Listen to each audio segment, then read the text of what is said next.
We love Deadpool, or at least we think we will, and you should too. Now, the Deadpool movie has gone through a rather interesting run of events to get where it is today, like everything from it being outright canceled, turning him into a mouthless villain in the Wolverine Origins movie, to even trying to make it a PG-13 movie. Like, seriously? Who the hell would want a PG-13 Deadpool movie? That is offensive to true Deadpool fans. Anyway, I want you to be able to walk into that movie and know who all of the characters are so that you're the cool guy at the party. Because you know, us comic nerds, we're the freaking cool guys now. So why don't you grab yourself a chimichanga and I'll fill you in on all of the Deadpool goodiness.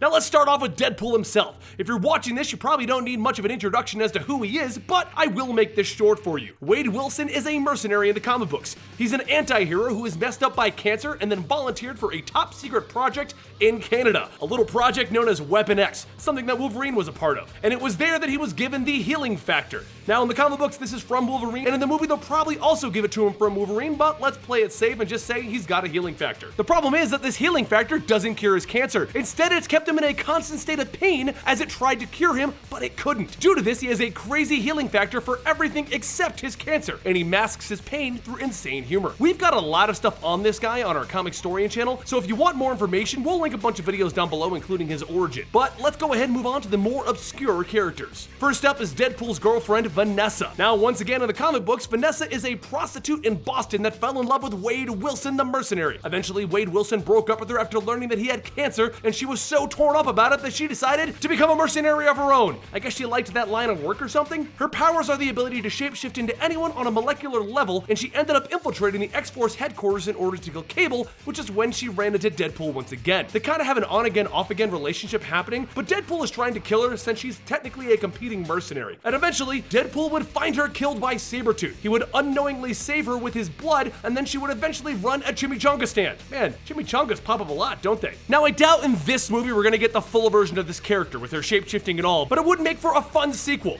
Then again, maybe she will be in the movie. Next up is Ajax, also known as Francis, and he's going to be in the movie. Now, in the comic books, this guy is a part of the hospice of failed subjects that Deadpool ends up in while he's, finding himself after the Weapon X experiments. He is the strong arm of Dr. Kilbrew, the guy who ran the hospice, and he was basically a butthead to all of the washouts. He had his pain receptors removed and he gained enhanced strength for his job. Then he arranged to have Deadpool kill another inmate that Deadpool was close to, and in return, Deadpool killed him. Though, Ajax ended up surviving and coming back as the villain known as Ajax, where he tried to get his revenge on Deadpool. This one actually sounds like it might be in the movie, but I don't know how in depth they're gonna go into Francis, aka Ajax. Weasel is the greatest sidekick ever, and he's played by T.J. Miller. How can you go wrong with that? Now, he's a jack of all trades that works with Deadpool, friend, sidekick, information broker, and arms dealer, and he gets to be the butt of almost every one of Deadpool's mean jokes and abusive nature. He originally attended the same high school as Peter Parker and was going to work for Norman Osborn, but Deadpool traveled back in time and told Norman Osborn that he was a drug user,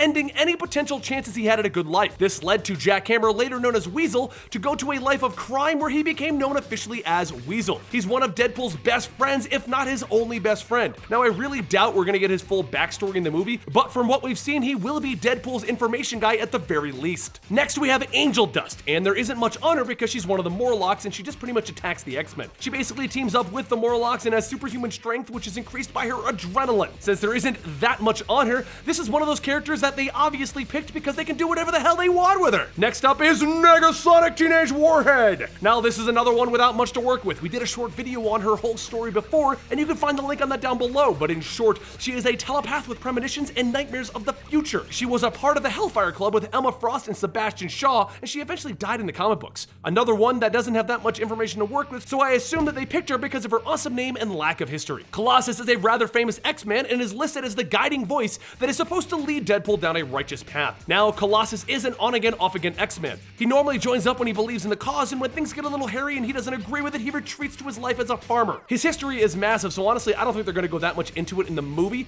because Deadpool does outright refer to him as an X-Man, which means his history in the movies and the comics is still valid. His power is the ability to change his entire body into organic steel, and he'll grow about a foot when he does so. We have an origin for him on the Comicstorian channel, and you can read a ton of X-Men comics if you want more on this guy. Fun fact about him though, the actor who played him in the other movies turned down the chance to return as him because he's basically busy with the Warcraft movie. And lastly, we have Blind Al, another Deadpool mainstay, and she's a bit of a weird one. one. She's a skinny old woman and she's blind. Wade met her before he became Deadpool when he was hired to kill her, and he let her run away. But then when he became Deadpool, he went out and captured her again. This turned her into a weird prisoner, friend, housekeeper, mother figure to Deadpool. Even if he is mean to her at times, he would torture and torment her, playing mean jokes on her blindness, like locking her into a box full of sharp objects and trying to make her find her own way out. To make it even weirder, she seems to have some kind of motherly authority over him. Deadpool never actually locked her up though, because he was using her fear of him as her prison. The one time that she did try and flee, she went to her friend in Maine's house. When she arrived, she found Deadpool torturing her friend in front of her dogs, so she never tried to leave again. And those are the principal cast for the Deadpool movie. Now, there may be more people that pop up as weird cameos in the movie, and we'll probably make more videos about those guys, but what do you think of these individuals? Do you think that they're going to change them drastically in the movie, or do you think they're going to remain like their comic book counterparts? Let me know in the comments down below, and I'll see you next time right here at Comic TV.